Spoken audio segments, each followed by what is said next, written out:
Ang kwento ng itlog, patatas at kape.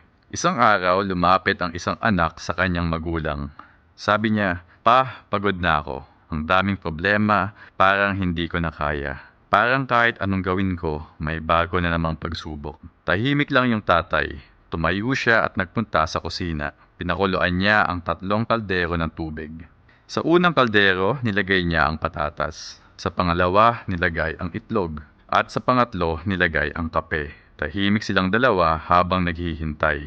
Pagkalipas ng ilang minuto, pinatay ng tatay ang apoy. Hinango ang patatas, itlog, at tinimpla ang kape sa tasa.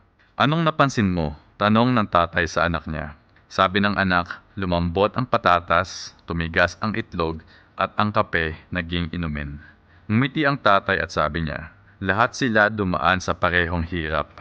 Mainit na tubig. Pero iba-iba ang naging reaksyon nila. Ang patatas, matigas nung una, pero lumambot sa init.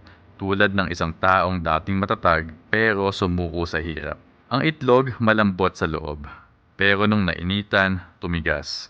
Tulad ng isang taong dating mabait, pero naging cold at matigas ang loob dahil sa sakit. Pero ang kape, iba. Binago niya mismo ang tubig. Ginamit niya ang init para gumawa ng masarap, mabango, at nakakakalmang kape." Sabi ng tatay, "Anak, sa buhay, hindi mo kontrolado ang init o pagsubok. Pero ikaw ang pipili kung magiging patatas, itlog o kape ka." Tahimik ang anak, napaisip, nakatitig sa tasa ng kape habang dahan-dahang ngumingiti. Minsan ang init ng buhay ang nagtuturo sa atin kung sino talaga tayo.